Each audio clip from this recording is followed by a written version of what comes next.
Olá, está no ar MP Cidadão. E no nosso programa de hoje, você vai ficar por dentro dos principais destaques do portal do Ministério Público no quadro Minuto MPRJ.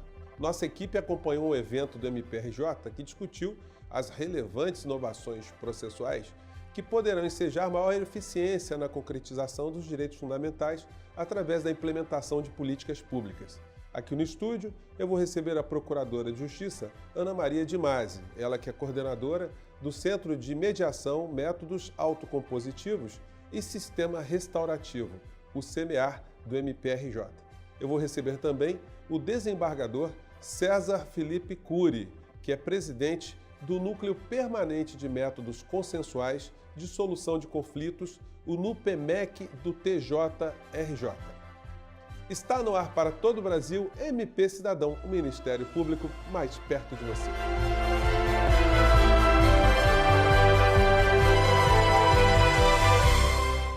Confira agora os detalhes do seminário que discutiu o processo estrutural como garantia da implementação de políticas públicas.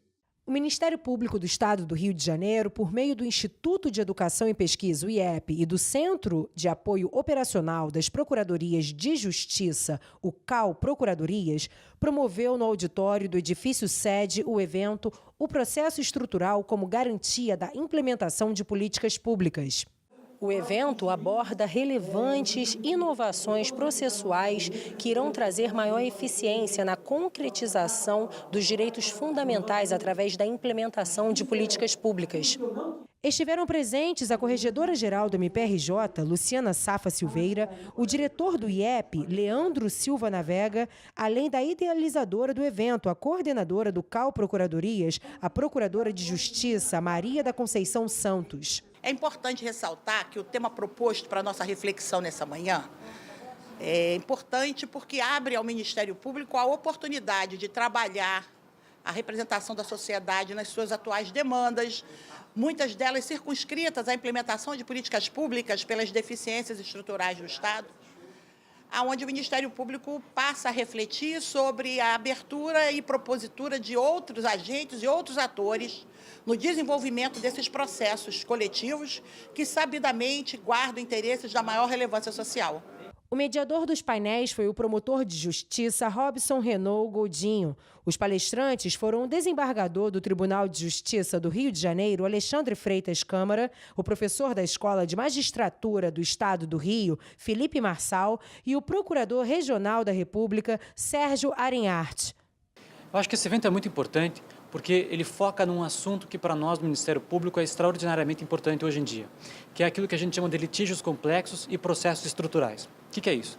A gente vai ter uma série de litígios com os quais a gente lida no cotidiano nosso do Ministério Público, que não são problemas fáceis de serem resolvidos, que envolvem, por exemplo, estruturas públicas, políticas públicas, questões muito complexas de serem resolvidas. E para isso, muitas vezes o processo judicial com o qual a gente trabalha tradicionalmente, ele não serve, ele é insuficiente para esse fim. Então, a gente está pensando em estruturar um outro tipo de processo, com outras características, com outro tipo de dinâmica, capaz de veicular esse tipo de pretensão e esse tipo de debate, por exemplo, de políticas públicas. É claro que quando a gente, por exemplo, pensa na discussão sobre penitenciárias, é muito fácil você dizer que a solução é fecha a penitenciária que não está adequada aos direitos humanos e dane-se. A gente não vai saber, ou não vai se importar onde é que vai colocar o preso, o que vai fazer com aquela estrutura, o que vai acontecer depois com relação àquilo. É muito mais complicado você pensar em como é que vai, de fato, resolver esse tipo de problema. E o processo civil brasileiro atual, ele não dá conta de resolver esse tipo de situação. É por isso que a gente tem que pensar um outro tipo de processo, com outras características, com outro tipo de necessidade e outra visão do Ministério Público, do Poder Judiciário também, capazes de dar conta desse tipo de problema. Em sua palestra, Sérgio Arinhart falou sobre os elementos de processo estrutural na experiência brasileira e destacou que esse tipo de processo envolve soluções complexas e muito variáveis que dificultam sua resolução com uma simples decisão. Na parte da tarde, procuradores e promotores de justiça se reuniram em mesas para trabalhar diferentes assuntos em oficinas temáticas sobre TAC na improbidade, capacidade civil, transporte público, serviço de verificação de cadáver, plano estadual de educação, acessibilidade nos prédios públicos, utilização de verbas públicas no acolhimento institucional de crianças e adolescentes, saneamento básico e tratamento oncológico pelo SUS. Sem dúvida, foi um evento enriquecedor para todos os participantes e principalmente para a sociedade.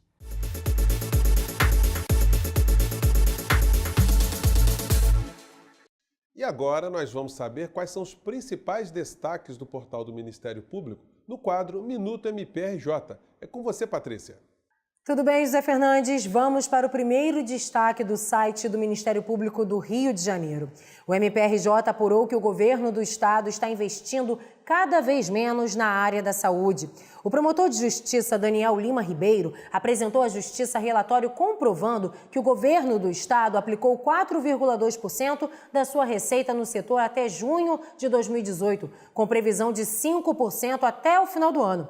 O relatório abaixo do mínimo persiste o subfinanciamento ilegal da rede estadual de saúde, foi juntado ao processo que tramita perante a 13ª Vara de Fazenda Pública da capital, referente à ação civil pública que solicita que o Estado deposite mensalmente 12% de sua receita na conta do Fundo Estadual de Saúde.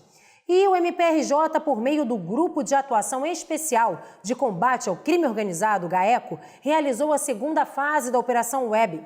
O grupo criminoso denunciado pelo MPRJ era responsável pela venda de armas em Três Rios e Duque de Caxias. Durante as investigações, o MPRJ apurou que o armamento, composto por pistolas, fuzis e munições, era fornecido possivelmente por um policial militar ainda não identificado. As armas vendidas chegavam a custar R$15 mil. E o MPRJ e a Polícia Civil, em parceria com o Tribunal de Contas do Estado, deflagram operação para prender prefeito, vereador e ex-presidente da Câmara de Mangaratiba por gastos superiores a 17 milhões com viagens. A denúncia é de dispensa indevida de licitações e desvio de recursos públicos contra Vitor Tenório dos Santos, presidente da Câmara Municipal e prefeito interino de Mangaratiba, além do vereador Edson Ramos e do ex-presidente da Câmara, Pedro Bertino Jorge Vaz, da mesma cidade, localizada na região metropolitana do Rio. Já foi realizada uma operação para cumprir mandado de prisão contra os três. Como não foram encontrados, eles são considerados foragidos. Esses foram os destaques do nosso site mprj.mp.br. Acesse e fique sabendo as atuações do MPRJ em primeira mão. Até a próxima, Zé. Muito obrigado pelas suas informações, Patrícia.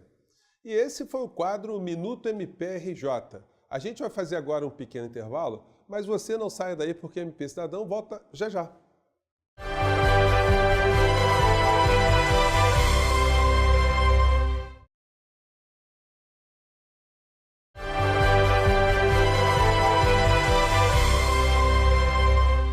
E nós estamos de volta com o MP Cidadão para falar agora sobre métodos de resolução de conflitos.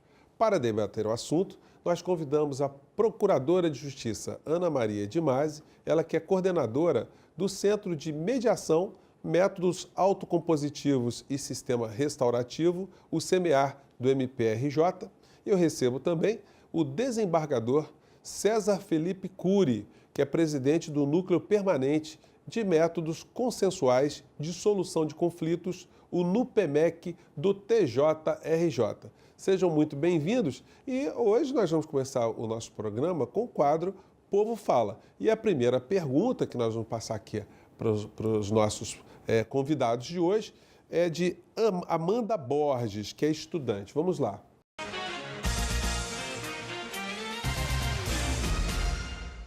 Meu nome é Amanda Borges, eu sou estudante e eu queria saber o que é mediação de conflitos. Obrigado, Amanda Borges. Doutora Ana Maria, como é que a gente responde a Amanda?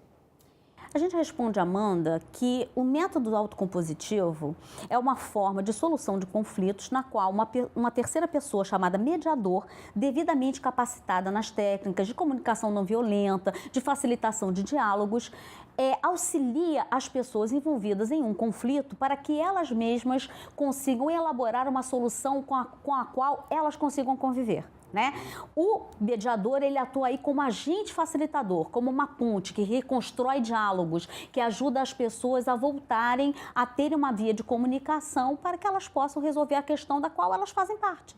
Doutora Ana Maria, eu queria depois pegar outra pergunta do nosso telespectador, mas eu queria esticar um pouquinho mais isso aí para esclarecer mais o cidadão que está nos assistindo, né?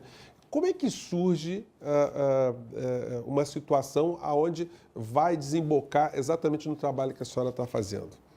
Existem várias hipóteses. Você tem a hipótese de um conflito familiar, um casal que tem prole, que tem filhos, que decide se separar, que decide se divorciar, e existem as questões pertinentes a esses filhos, né? Esses filhos têm que ter a guarda resolvida, que hoje em dia se tende a uma guarda compartilhada, mas para isso você tem que ter um entendimento bom entre o pai e a mãe, né? Ou os genitores, sejam ambos do mesmo sexo ou não, porque nós vivemos numa sociedade que há uma diversidade nova, de novos tipos de família. Então você tem várias questões que elas têm de ser equacionadas, que elas têm de ser combinadas, que elas têm de ser acordadas entre aquelas pessoas. Como se dará a educação daqueles filhos, como se dará a manutenção daqueles filhos, a saúde daqueles filhos, a manutenção, o tratamento daqueles filhos, né? Então são questões que podem ser tratadas na mediação, como também os conflitos escolares, as questões de bullying, né? É muito comum hoje em dia a gente ver, até pela facilidade da comunicação virtual, eclodem muitos conflitos, porque é muito mais fácil você ter conflitos gerados, até pelo meio virtual, porque você não está vendo a pessoa cara a cara. Isso aquele efeito inibidor que você tem num conflito cara a cara, você no meio virtual você não tem. E isso se propaga, porque as conversas são replicadas, um manda para o outro via WhatsApp. E aí você tem todo um contexto em que, às vezes, a escola inteira está envolvida, ou uma turma inteira. Então, a mediação de conflitos ela é muito boa também nessa área escolar. Bom, então vamos lá, pergunta do Isaías. Vamos lá.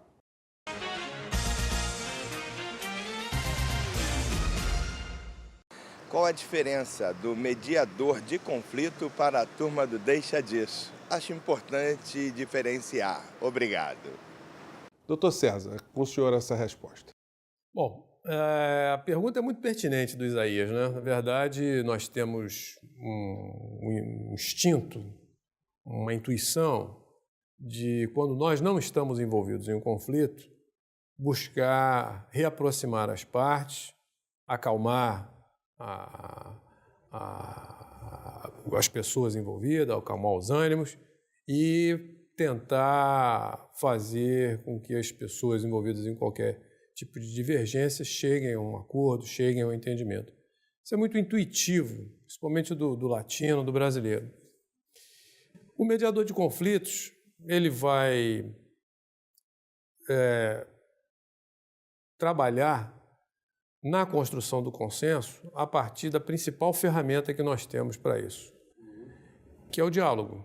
Grande parte dos desentendimentos, se não todos, entre as pessoas, advém dos equívocos na forma de se relacionarem, de se colocarem, de se apresentarem, nas interpretações do que é dito, do que não é dito, das formas de comunicação. Na prática, doutor César, como é que funciona o NUPEMEC, né? Eu perguntei à doutora Ana Maria, que ela já deu uma colorida para a gente desse cenário, né? Mas eu queria saber como é que chega até a sala de audiência do senhor um caso como esse. Então, o nosso núcleo de mediação, ele atua preventivamente, no que a gente chama de pré-processual. Então, não é necessário que tenha havido um conflito judicial, a coisa não tenha sido judicializada, né? Exatamente, não é necessário que já tenha virado processo. E os canais de acesso são a internet, ou pessoalmente, ou via e-mail, ou via sistema. E nós atuamos também judicialmente, incidentalmente ao processo. O processo, uma vez instalado, conflito instalado, judicializado, tem uma fase própria, né, que o caso é derivado para a mediação, e o núcleo de mediação é o responsável, é o centro de controle das soluções consensuais de conflito. Nós temos mediadores capacitados por nós e vinculados aos nossos centros de mediação, que recebem os processos que são encaminhados ou por iniciativa do juiz, ou por iniciativa das partes, assim como recebem os casos pré-processuais também.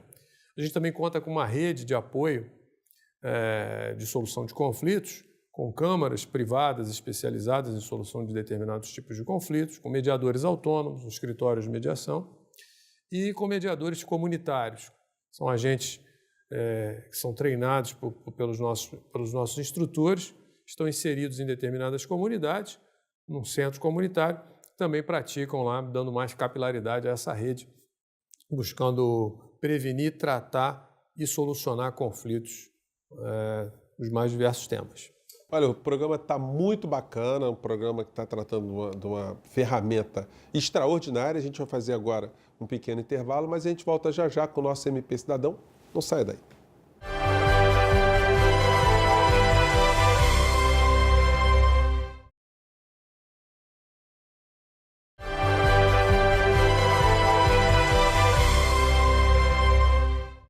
E nós estamos de volta com o MP Cidadão, hoje falando sobre mediação de conflitos. E no bloco anterior, eu interrompi aqui o doutor César, e eu queria retomar com ele novamente, depois passar para a doutora Ana Maria, porque o TJ aqui do Rio de Janeiro, né, ele formou muitos facilitadores, né, um número bastante importante. Eu queria que o senhor falasse um pouco disso. Pois é, nós temos um projeto estrutural lá dentro do tribunal, em que nós buscamos atuar tanto na formação do mediador, no convênio com a Escola da Magistratura. O mediador, então, recebe um treinamento teórico, uma formação teórica, 100 horas teóricas, e depois ele atua na prática, supervisionado, nos nossos centros de mediação, mais 150 horas. Uma formação completa é de cerca de 250 horas, até que ele esteja inteiramente capacitado e habilitado a trabalhar como mediador de conflitos. Com a formação teórica na Escola da Magistratura e com a parte prática nos nossos centros, nós fechamos um ciclo em que a gente tem a formação acadêmica sólida, a orientação prática com supervisão e, portanto, um profissional bastante capacitado para atuar nos nossos casos, tanto pré-processuais quanto processuais. O núcleo do tribunal ele concentra todas as ações, todo o planejamento da solução de conflitos, dos métodos consensuais, e ele está dividido em 38 centros pelo Estado. Então, em 38 centros de mediação, que cobre praticamente todo o Estado, nós temos mediadores treinados e capacitados para atuar na prevenção e na solução de conflitos. Doutora Maria, é uma ferramenta muito interessante, né, no sentido que ela proporciona uma paz social, né, pelo menos na existência desses conflitos, né? Eu considero que é uma ferramenta que viabiliza uma cidadania ativa. Né? Saímos daquele parâmetro tradicional, antigo, de que as pessoas envolvidas num conflito elas são meras espectadoras de uma solução adjudicada, para que elas passem a ser autoras das soluções que lhes sejam mais convenientes e, por serem mais convenientes, elas sejam efetivas, né? Elas não sejam apenas nominalmente uma solução, mas elas, de fato, contemplem a realidade da vida daquelas pessoas. Porque elas são...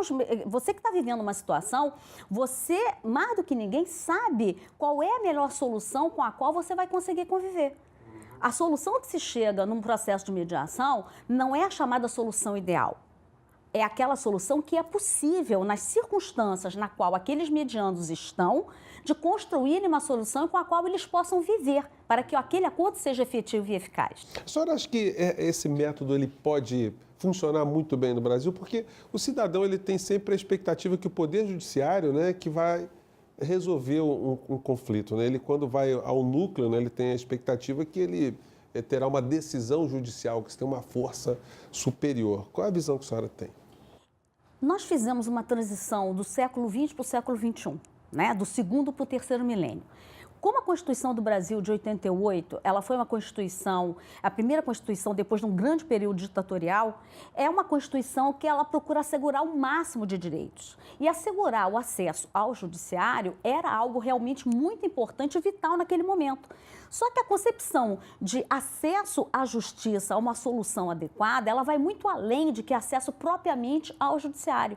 É o acesso ao método adequado de resolução do conflito no qual você se encontra. A mediação é um deles. Você tem mediação, você tem arbitragem, você tem dispute board resolution, você tem vários métodos, né? Então, é uma sociedade em que, pelo amadurecimento, e o amadurecimento ele vai se fazendo gradativamente na medida em que as pessoas se empoderem do que lhes é posto à disposição, traz para a pessoa que se utiliza de um método autocompositivo uma responsabilidade. Ele chama para si, ou seja, eu estou num problema, eu sou parte desse problema, mas eu também tenho que ser parte da solução. Sim. Doutor César, a função social do Poder Judiciário nesse aspecto, ela fica também muito mais efetiva, né? Na medida que ela abarca um número maior de pessoas, né? Você tem toda a razão. Esse é um aspecto muito importante. O Poder Judiciário, normalmente, ele é um poder passivo, né? Ele é inerte. As pessoas buscam o judiciário não sai para ir buscando processo. Mas, no caso das soluções consensuais, ele é o formulador e o executor principal de uma política pública nacional. E é natural que seja assim, porque os conflitos estão dentro do judiciário. As pessoas estão muito acostumadas a buscar a solução dos seus problemas através de um juiz.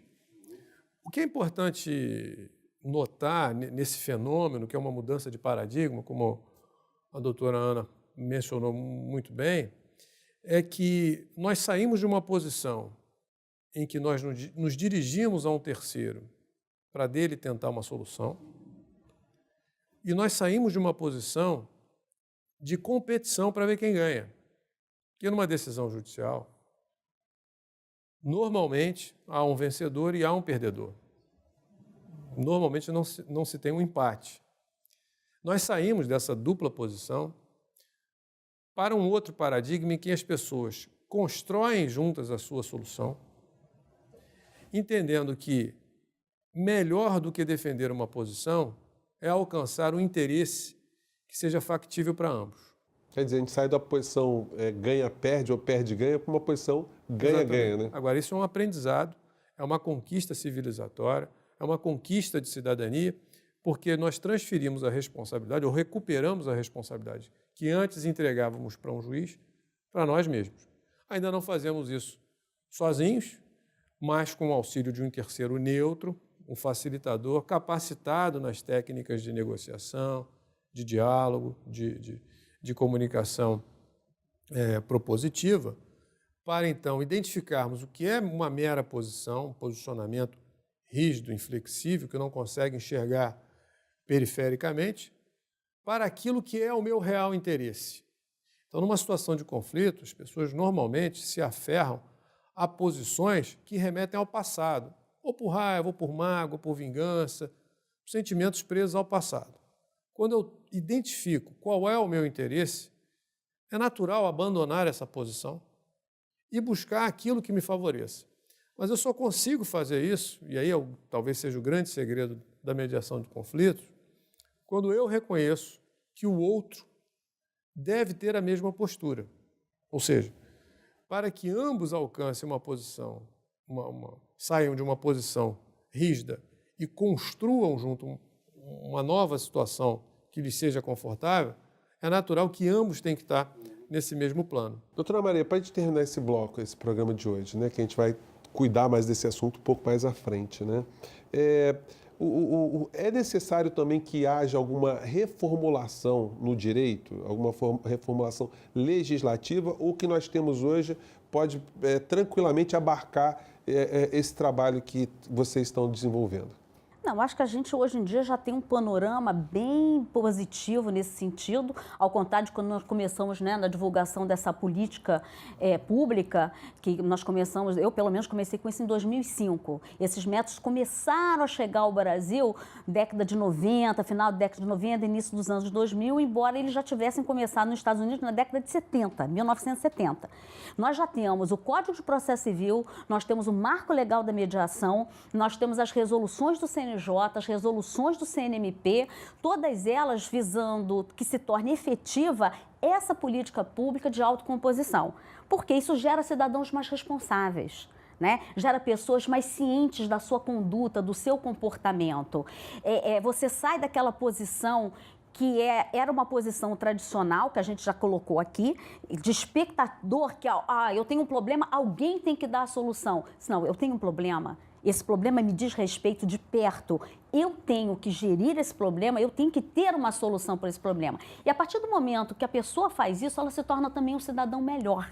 Porque ela passa a ampliar o olhar dela e passa a ver também como eu posso contribuir com a minha sociedade, com o meu país. A gente entra na era da democracia participativa, de fato participativa. A gente despaternaliza, né? Despaternaliza, Bom, exatamente. Gente, o programa está muito bacana, inovador, né? A gente espera aí que ele fique registrado durante muito tempo aí na cabeça de vocês, mas o MP Cidadão de hoje fica por aqui. Eu gostaria de agradecer a presença da Procuradora de Justiça, Ana Maria de Masi, ela que é coordenadora do Centro de Mediação, Métodos Autocompositivos e Sistema Restaurativo, o CMEAR do MPRJ e o desembargador César Felipe Cury, que é presidente do Núcleo Permanente de Métodos Consensuais de Solução de Conflitos, o NUPEMEC, do TJ aqui do Rio de Janeiro.